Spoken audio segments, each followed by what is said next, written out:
Saudara dan saudari yang terkasih dalam Kristus, kita berjumpa dalam acara Mendekat Kasih Tuhan, bersumber pada 1001 renungan inspiratif karya Romo Frans Sales SCY, dan sebagai renungan singkat bagi saudara dan saudari yang menderita sakit, baik yang dirawat di rumah sakit maupun di rumah sendiri, dirawat bersama keluarga.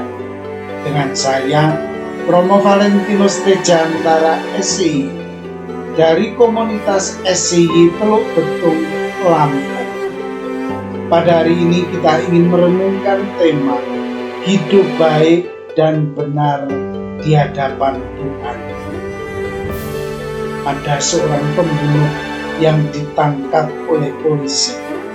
Sebenarnya dia tidak ditangkap, tetapi dia menyerahkan diri kepada polisi. Ia mendatangi rumahnya setelah ia membunuh korbannya.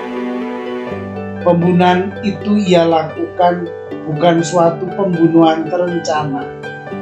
Peristiwa itu terjadi dengan sangat kebetulan. Ia berusaha membela diri atas serangan yang dilakukan oleh korban. Namun, ia tetap merasa bersalah telah menghilangkan nyawa orang lain. Di depan polisi ia mengaku bahwa ia diserang secara membabi buta oleh korban. Persoalannya pun tidak jelas. Yang ia ingat adalah korban menuduhnya memfitnah korban. Padahal ia tidak begitu mengenal korban itu. Kata orang itu, "Tetapi saya harus bertanggung jawab atas perbuatan saya, Pak Polisi. Saya menghilangkan nyawa orang lain dengan cara apapun adalah suatu kejahatan. Hanya Tuhan yang boleh mengambil nyawa manusia.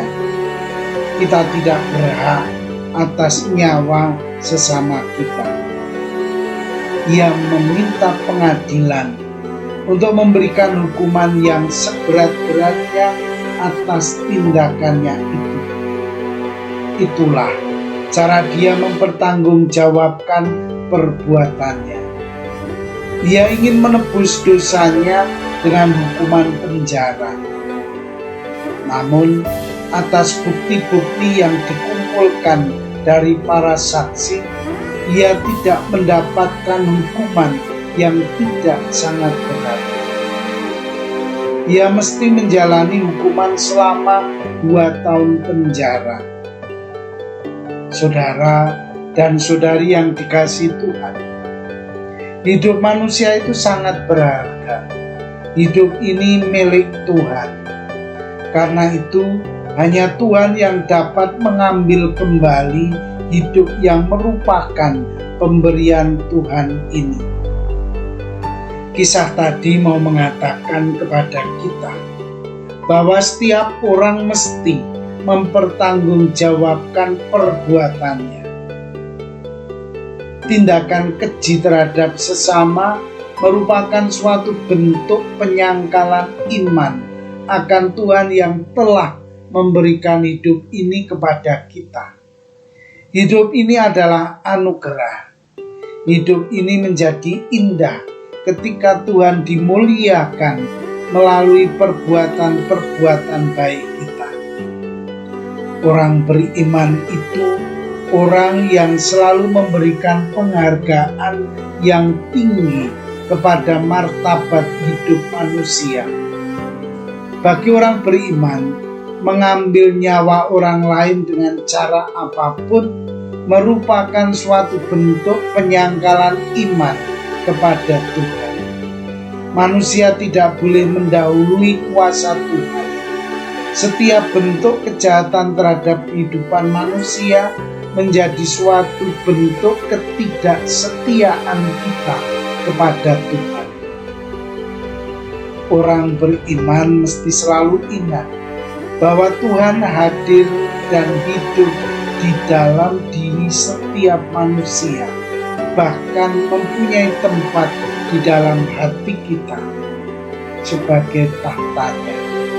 Karena itu, setiap kali orang melakukan kejahatan terhadap sesamanya, berarti ia menyingkirkan Tuhan dari dalam diri orang itu. Orang merasa dirinya lebih berkuasa dari Tuhan. Orang menolak kehadiran Tuhan dalam dirinya sendiri. Karena itu, setiap perbuatan jahat itu mendatangkan kegelapan dalam hidup ini. Orang berada dalam situasi yang tidak terarah. Orang kehilangan pegangan hidup. Untuk itu, pantaslah orang seperti ini bertobat. Orang seperti ini pantas kembali kepada Tuhan yang telah memberikan hidup ini kepadanya. Sebagai orang beriman, mari kita hidup yang baik dan benar di hadapan Tuhan dan sesama. Kita mengakui keterbatasan kita. Kita menerima kehadiran Tuhan dalam diri kita. Dengan demikian, kita menemukan terang kehidupan dalam perjalanan hidup ini. Saudara dan saudari yang terkasih, marilah mengakhiri renungan singkat kita dengan menyatukan iman, harapan, dan kasih kita kepada Tuhan. Akhirnya, berkat dan doaku selalu menyertai Anda yang sedang sakit. Semoga Tuhan memberikan kesembuhan, kekuatan, ketabahan dalam memanggul salib hidup ini dan diberi semangat serta kesegaran. Doa dan berkatku selalu menyertai Anda. Sampai bertemu dalam renungan selanjutnya.